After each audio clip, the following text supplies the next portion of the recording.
wait. Do you think as blacks, like, we ever really talk about it, like, with our families or anything? Or you think it's just kind of a hush-hush kind of situation or something? I think some families do talk about it. But, I mean, they talk about it, but it never goes anywhere. You know, it's like they talk about how things really are, but they don't really do. Because, I mean, at some point you have to take one step at a time to get to the point where you get more and more and more people to be able to want to do it. But when you don't have that trust, and you can even see that just amongst your own family, especially when it comes to money, people don't trust one another. And that's a big problem in black families. No matter, you can take the poorest to the richest, it is all the same. It hasn't changed. But that falls back all to slavery, because it's kind of taught us a mentality that we're always fighting against each other. Right. And we really shouldn't be, but we do it. And sometimes we don't even realize that we're doing it. Sometimes we do it unintentionally, and we don't even recognize that we do it. Right. That kind of stuff. You know, and you wonder why, and the only conclusion is you have to take it back to slavery, because that mentality itself has destroyed us to the point where I just don't think we're ever going to recover, because it takes tenacity, really, to just, okay, we're going to do this. And I just don't think black people have it in them, because to fight for something like that means you're going to give up a lot of sacrifices. Right. And at this point in time, I don't think people want to do that. I don't think people want to, especially black people, I don't think we really want to do that. We're just kind of... You know, it's an okie dokie thing. We just kind of go along with the okie doke. I mean, wouldn't you think it would be better if we had our own schools? You think it would be better if we had... I mean, it would be nice to go in and see a store like Walmart or J.C. Penney's or Home Depot, and it's majority black. But wouldn't somebody say, like, oh, City Trend is a black store or something like that? No. And why you say that? Because if you really research the thing behind the store, there's always some white person that's pulling the strings on it. Okay? And what I'm saying is, a lot of times you see people in the front of the place that's a figurehead, but the real power of the money is some white person that's pulling the strings. Right. Okay? And that happens a lot. Even nowadays it happens a lot. Because you can only go so far, because if you don't control any of the major raw materials or major outlets, or you're really importing stuff or bringing, then you have no say-so.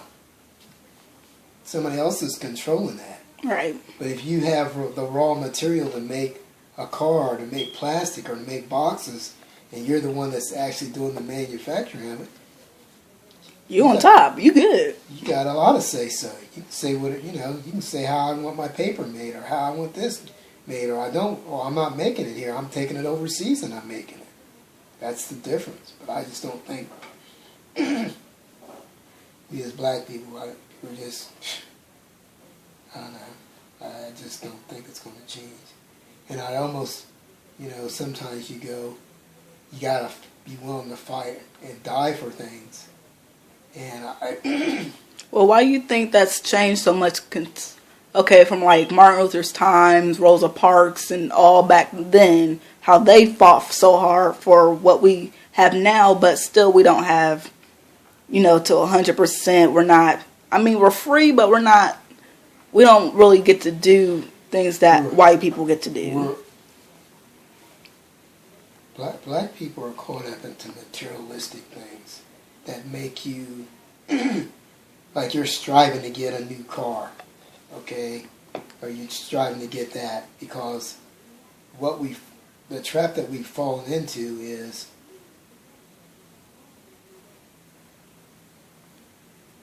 we aspire to be just like them. Well, that's because they created that whole, this is the American dream, you're supposed to do this and that, and... I know, but we all should have our own dreams, okay? It doesn't have to be like theirs, but what we've done is we've mastered so well that that's what we believe in. So basically, that is what we're doing, is living the American dream, like they said. Yeah, so that's kind of like, okay. And I'm not saying that you can't live a dream similar to that, but it should be your own. It should be your own ideal, right, your own dream to do that, not somebody else's that say, "Oh yeah, this is what you should be doing." It's just like Chinese people. It's just like Koreans. It's just like any other nationality. They have their own ideals, even though they see this white thing that's up ahead. They still have their own visions. Right. But to black people, we don't do that. And it's kind of irritating because it's not that we don't have the power to do it. We just don't do it. And you think of all the people that have money. I mean, if you put all the black people that had money, they say, okay, you know what? We are now going to put our money in this particular bank. Do you not think that would change things for the rest of the people? If they said, I don't know, just take the 100 wealthiest black people, and they all say, you know what, we're going to start pooling our money in this particular black bank. Do you not think that that would create more blacks to be able to get into that bank and do the things that they need to do and create jobs and create other situations for people? Right. Why is it that we can't do that? And you can't tell me that those people ain't smart enough to see that or smart enough to do that. Or they just don't want to. Or they just don't want to do it. Which is it? Sometimes I believe it's because they just don't want to do it. But my thing is, at some point somebody has to say, okay, you know what, this is what I'm going to do. Because here's a good example. You take somebody like Bill Gates.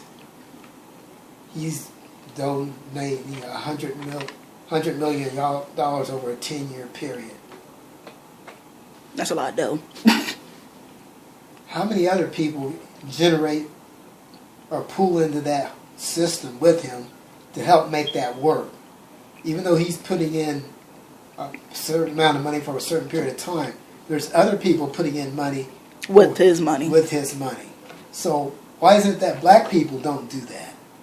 Because it all goes back to every man for themselves. Okay, well, you can't be like that. That's what I'm saying. If you have these wealthy people and they don't really want to do anything for the lower person, how do you expect things to be any better or any different?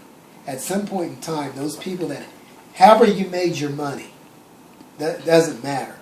But at some point, it would seem to me like, okay, if I was making $1 billion a year, I know I can't spend all that money. There's not enough stuff that I would want, is what I'm saying. Right. I only can do so much.